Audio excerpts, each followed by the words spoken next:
Persuading people to take the actions we want can be hard. Our teams and clients are bombarded with thousands of messages every single day. But there is a way for you to get above the noise. Stories. This is the Stories with Traction podcast, and I'm your host, Matt Zaun. Join my guests and me as we unpack the power of storytelling. We'll talk about topics like leadership, sales, and marketing, all through the lens of strategic storytelling. Enjoy this episode. I'm so excited for you to hear this podcast episode. Today, we're going to focus on storytelling, but from a print perspective. My guest today brings up an incredible point. Are you putting print to work? Meaning, are you utilizing your print like an employee or like an ambassador for your company? So today we're going to talk about some strategies on how you can utilize storytelling in print. Today I'm joined by Kevin Connor, who is a partner at Modern SBC. Let's dive in. Kevin, welcome to the Stories with Traction podcast. Thanks for having me here, Matt. I appreciate your time. Thank you. I know you're incredibly busy, so I appreciate you spending time with us today. And I want to dive right in. So I want to talk about the power of print storytelling. So on your website, you emphasize that paper can communicate a brand's personality at a glance. Can you talk about how storytelling can be woven into print materials like brochures or sales collateral to create a memorable brand experience? Great question. Look, we're all busy, so we're here for a reason. Let's get some value out of it. I think one of the biggest parts of that is that many of us were raised with storybooks as kids. So the idea of story in a printed book is not uncommon to many people. Whether you've got a hero or a villain or a story or an agenda, call it what you will, but there's a narrative arc to the story. And if you're able to bend that to suit your needs, it can help people digest what you're saying and try to put you in position. You may get a lot of affinity where people feel for you and they want to understand and want to hear more. None of us are indifferent to the white noise that's out there from many ways, whether it be it social storytelling or people exhibits, trade shows. I would just expect if you're going to walk up and talk to somebody, they're going to share with you the best of what they've got. Sometimes the story is a better way to weave it in, and maybe the trials and tribulations that people have gone through to get where they are. You know, failure is not necessarily the opposite of success. It's sometimes just kind of a partner along for the ride. You know, you just said something that I've never processed before, and I'm interested to talk through it with you. So you had mentioned storybook. I'm envisioning children. So I had mentioned to you prior to hopping on this podcast recording, I have 3 young kids myself, as I'm sure you can imagine, very rambunctious bunch, right? So the only time that they will be sitting still giving me their undivided attention is when I'm reading a book to them. So I wonder if there's this nostalgic element to actually having something in your hand when it comes to going through a story. So there's a lot of Hollywood movies that do exceptionally well when they add that nostalgic element. So they pull on something from the past. Could it possibly be that when you give a workbook out from a work type capacity and people are going through that, is there an element of nostalgic belonging, so to speak? Because a lot of our positive memories come from going through storybooks, like you mentioned. I wonder if there's that element of almost like an intimacy, almost where you're touching and feeling it's a tangible thing. What are your thoughts on that? That's a great insight on you. I mean, think about what we came from. We come from an oral tradition, right? Before print was invented or widespread use, that people told stories, right? That the Bible or a cave wall or just cultural traditions that were handed down. Many times it came by orally. It'd be interesting. Think about your kids in front of that storybook without you presenting it, though. Would they sit there if they had to read it themselves, right? I don't know. I don't know if mine would, but it was nice to have both, right? You're reading it to them. Sometimes you've read it for the 68th time. You're driving yourself nuts, but the kids like it. They like that rhythm. They like that predictability. They like the arc of a story. Somebody's going from maybe trouble and they come out in the end as a superhero. So I think there's definitely a link to that, to what we grew up with, us as kids, us as parents, and probably the same way for our kids. You remember a lot of stories. People can give you facts all the time, but sometimes stories help illustrate a point. For sure. Good thought. Yeah, thanks for sharing that. I appreciate that. So let's dive into the emotional impact regarding print. So you mentioned packaging is often a customer's first tangible experience with a brand. So how can storytelling be integrated into packaging design to enhance the customer's emotional connection with a brand? I think one of the, I'll share a story myself because I've had 3 children as well. So one of the toughest times I had, Matt, was going to the biggest laboratory that any of us as parents have, the grocery store, right? Typically, you've got 45 to 60,000 different SKUs in there. So there's lots of different voices calling for our attention. And the biggest challenging aisle that I had was the cereal aisle. Now, I'm not a small guy. I ate a lot of cereal as a kid, right? So I have my 4-year-old daughter. I specifically remember this going down the aisle in the cereal aisle. And I'm saying, Jess, which one do you want to pick? Right. And she said, well, Dad, we're going to buy Trix. I was like, I'm thinking to myself, I never ate Trix. Like, I wasn't a huge Trix fan. I was a Frosted Flakes guy, right? I'm like, Jess, why Trix? And she looked at me and she said, Dad, Trix are for kids, right? You know the drill. Like, we've all gone through it. And it was that time, of course, I'm in the business and I'm just like, man, that is the emotional impact that hits a 4-year-old. Man, you get a 4-year-old locked in, that could be your customer for life. I think my father ate Frosted Flakes every day of his life and he died at 72. Like, I just never saw him eat eggs or pancakes. So that connection, he just had the taste, and I'm not sure it was Tony the Tiger, but still, we knew what Dad liked for breakfast. So I think it can start very early and the emotional impact can be varied. I suspect there may have been some kids that maybe had bad cereal experiences, but that was mine. Sure. Well, you bring up a really good point because when you walk down the cereal aisle, there's so many options. It's what really brings that emotional connection into play to pull that off the shelf for sure. So another example, I'm not going to remember the name. I'm not sure it was Trix or maybe Sugar Smacks, but the packaging design. So think about the placement on there's usually 3 to 4 shelves on a supermarket, right? And they realized where their placement was. So they adjusted the eyes of the character to look down like a 1/16 of an inch. And you can imagine why, right? Because they're not talking to the adults, they're talking to the kids in the baskets. So the emotional impact. So there's different levels of how it can affect us, right? I never heard that before. Wow, that's wild to actually almost be giving the child eye contact. You know what? I still when I go to the supermarket, it sounds kind of, look, I don't want to say I'm a creepy old guy, but I watch families interact with brands. Like, what makes them choose this dishwashing liquid versus something else? So just kind of watch people shop sometimes. You'll have a new appreciation for a supermarket and what you can learn from them. Wow. So almost like positioning and display and merchandising. Oh, big time.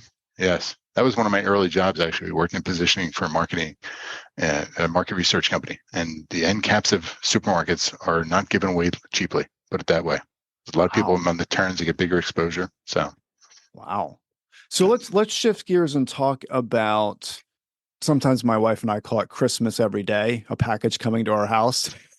Right. So yes. instead of going to the store, we walk out onto our porch and we pull in a package. And what's interesting to me is the companies that go out of their way for the first time customer when it comes to opening that package. So sometimes you open the package and there'll be like bubble wrap in there and that's pretty much it. And sometimes you open the package and there'll be a handwritten note and there'll be a really good brochure with story infused. So can you talk about the importance of when the first time customer, when it comes to delivery and when it comes to making that emotional connection right out of the gate? Mm-hmm. Good for you. And saying I hadn't heard it put that way, but all of us know the sound of an Amazon truck backing up into our driveway, right? And you kind of say, wow, it's like the FedEx truck. Man, you're getting some FedEx or UPS next day air, right? You're coming in like, wow, it's for me? Well, what could it be? Oh, it's that thing I ordered, right? It could be something just kind of like bland or something for the company.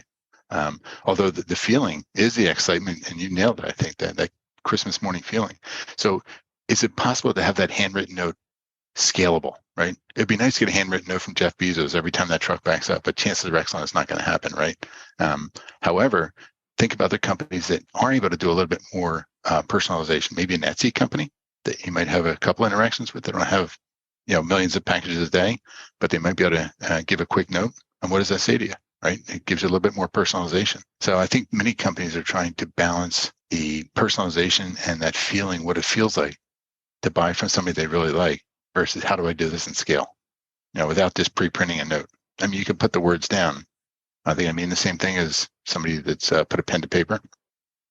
But to that end, you asked a question before, right? What does the print do that? So print is tactile, right? It's our ability to feel it. We touch it and we can, whether that means a lot to everybody. I've got 3 kids in their 30s, not as much anymore. I'm noticing a difference in how they absorb and consume not only information, but their transaction. And do they have relationships with certain people that they really value that they're going to go back to. I'm going to go back to Matt every time, right? Even though there's other options there, I just like dealing with Matt. That's something all of us have to work on. We're constantly polishing that sword, I think. For sure. It's a really good point. Let's talk about catalogs because I think there's really important and on your site you talk about this as well. So catalogs continue to be a beloved print medium even in a digital age. What are some strategies for telling a compelling brand story through catalogs to keep them relevant and engaging for customers? Great question. And my experience, many catalogs work to give you that narrative, to lay out time and place and pictures, and try to imagine yourself. If we're selling pool furniture, imagine yourself at this house. It might not be your house, but imagine this pool. Imagine this feeling, what it would be like to have friends over by the fire pit sitting on these chairs, right? You get to paint some of that picture. I'm not while it's possible to use similar pictures online, I think it might be a different feeling if you're sitting in front of your computer screen versus sitting on your couch, imagining that. Looking at your window onto your porch and saying, well, I could kind of see that. You could put your computer screen there. I think it's a different feel. So, but that's kind of the fun for me, being able to paint that picture, help them articulate and animate that picture so that reel runs in their mind. That's an ongoing challenge for any art director or designer and copywriter for that matter, right? Sure. So the big brands, L.L. Bean and Land's End, and there are some people that still rely on catalogs like that, and some big industrial product manufacturers still have catalogs. You'll go to some desk in the back office or shipping department, and guy will go to the catalog and look up the party needs. I don't know if any one camp has a monopoly on the market anymore, Matt. It seems to me there's just additional channels that we need to speak into for different types of people. Yeah, and I really like what you said about imagine this feeling. I think it's a really good way to look at it. So whatever is being sold, putting yourself in the customer's shoes, asking us as the ones crafting the narrative, crafting the story, imagine what they would be feeling at that moment, seeing that and having them see themselves in your story. I really like that. It's a really good point. Think about, we mentioned L.L. Bean. So just think about that, right? If you're somebody in a picture wearing a bean duck boots and a flannel shirt and they're sitting outside a cabin, man, you just imagine yourself in the Adirondacks. Look, I'm terrible at cutting wood. I'm not going to chop that wood like that guy in the picture is, but it's nice to be there in the fall, wouldn't it? Even if it's in the middle of summer, you're thinking fall already. So you're painting that picture, not unlike a movie. For sure. So, or a storybook for that matter. Yeah.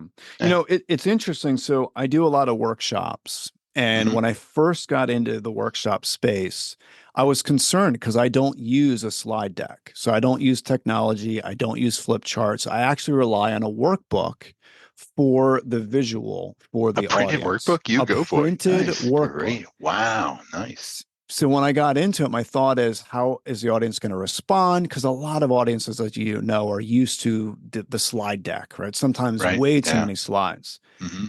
The response has been overwhelmingly positive. I cannot even begin to tell you how many compliments I've gotten with people having a workbook in their hand. They're flipping through it. They're writing in it. They're making that emotional connection. Now, it is an investment, right? It is a financial investment, but people do not want to throw it away. It's so well put together and made. They don't want to toss it in the trash can. They'll put it on their desk. They'll put it in a filing cabinet. So I think that's really important, that making something so good, people feel guilty throwing away. And it also stands out. It stands out because it's not the slide deck. So I think it's so important. I think it's so underutilized, especially today. People are so focused on digital. So I think there's a way that people can get above the noise through focusing on print. So for anyone listening that has never thought about adding print as a strategy regarding their marketing and sales, where would you recommend they start? Would there be a few things that you would recommend they evaluate, and from there they would start to implement print? Great point. You've raised a lot of great points there. If I could speak to your point to accent what you said, I still have workshop notebooks that I had in early 2000s. And here's one thing I've thought about it, like I've thought about almost throwing them away. But when I see the notebook, I can go through page by page and I remember where I was. And sometimes I can even remember the people I was sitting next to at an event feeling the same way. To that point, one of the things I've learned about workbooks is that, and I don't know how you do yours, it's easy to get a slide deck presentation. You walk out of the room and God, if you're lucky, 2 days, right, you feel like you pull the plug because you really don't remember too much. Here, you've given them a gift to help sparked their memory, or maybe somebody they sat next to, or maybe the person they sat next to said something about something like, man, that didn't come from the front of the room, it came from the side. But there's a lot of wisdom in the room that people can collect and they've captured and take away with them. One of the best things I've found people to do when you do have a workbook is work to have it in a way so that if people were flipping through it, it might not make sense to them. It's almost like they need Matt to help guide them through the book, right? There may be some, it could be an acronym, or it could be an odd phrase that say, man, what does he mean by this? I'm gonna make sure I stay there, and then write it down, right? You'll remind them from the front of the room, hey, write this down because this is what this means. Because it's Matt's spin on the idea. It's your take, it's your interpretation, and you're sharing that. And when they walk out with a gift. So being able to put print to work, it could be as simple as, it could be a postcard. Think about, to your point before, think about the walk to your mailbox. And I always say that's valuable real estate. If you got a driveway or someplace you got to walk, people go collect the mail and they're walking back and they're sifting through, junk mail, this is crap I don't need. And they're going to put the others on the dining room table, the kitchen table. Everything else is going in the garbage. But during that walk back, they've got to decipher, is your mailing, is your piece interesting enough for them to keep it? Do you say, I'm going to open that, I'm not sure what's inside. So envelopes are easily printed. Make sure you put some T's or cup on the outside, trying to get them inside if you're going to go with an envelope. Or make your pictures, your graphics outside the postcard that they got to tear open. Or if it's a fold over postcard, something like that, make it interesting enough for them to kind of, you want that arched eyebrow. You want that, man, what's going on in there? I'm curious about that, right? So you want to drive curiosity. Look, I tell many people, I was a finance major in school, probably one of the worst ones, but I ended up in marketing. I was always interested in sociology and human behavior. How do people consume information, and what makes them behave a certain way? And curiosity is probably the biggest word I lean on all the time. Is it make me want to get inside there? Now, there's all different thoughts on that. Like who's a particular market? Are we working with a animal rescue, right? One of our clients is animal rescue, and I got to think of how a person that really cares about animals would want. Many people it's not going to hit. In fact, most people aren't going to necessarily care. But if you've got a tight market, if you've got what you call a tidy list of people that really care about what you're doing, man, honor that. Double down and give them the information. For sure. For sure. So there's a few things that you mentioned I really appreciate. So first, regarding the workbook, I feel like you validated me today, because my workbook is laid out in a way that would potentially be confusing as far as the layout in the actual session. So for instance, when people open the workbook, I have them go to page 3 right away. And I jump around and I'm telling them, listen, it's going to make sense to you at the end why it's laid out the way it is. Now, the reason why it's laid out the way it is because when they go through it a second time by themselves, and as they're implementing the concepts, they go from start to finish, and it really helps with the implementation for them. It's a summary of everything we went through. It goes step 1 through 9 of every single thing to do. So it makes sense regarding the layout, but in the actual session itself, they need a guide, right? Me, based on what you said, to walk them through what they're looking at. So I really appreciate you validating that. Well, I got to score me a Matt Zaun ticket. There we go, buddy. I got to get experience this in live. Yeah. There you go. But you're not only the guide, you're holding their hand as they go through there, right? We rely on Matt, and you're kind of walking them through it. Think again, like a kid, you're walking young kids into some new place like they may not have known, but you're the experienced one. Come on, we're going to the promised land. Sure. I also appreciate you mentioning the verbiage, put print to work. I think that's really important. Yeah. Put print to work. And then employ it. No, it's an employee. It can be an employee for you. It's an ambassador for your brand. Get it out there. As long as it's getting in the right hand, good prospects that could be there. Like, man, here's the chance for your company to talk when you're not in the room. And I can hand it over to the person next to me. I think there's a lot of power there. And keep it interesting. People just want interesting. We've got enough fluff. Don't tell me how great your company is. I'm sure you're great. Tell me why you're great. What's the reward I take away? What's the outcome for me? For sure. Well, thank you for your time today, Kevin. I really appreciate it. I feel like we touched on so many points. So there's 5 takeaways that I'm going to have from this conversation, which is very rare. Most of the times I just get 3, but I got 5 with you that I want to go through. So I really appreciate you mentioning the storybook piece as it pertains to our kids. I'm going to process that a little bit more, because I think that there's a nostalgic element that we could be utilizing in business when it comes to storybook, when it comes to workbooks, when it comes to catalogs. I think that's incredibly important. The second piece is I really appreciate you mentioning the merchandising piece as it pertained to the cereal aisle.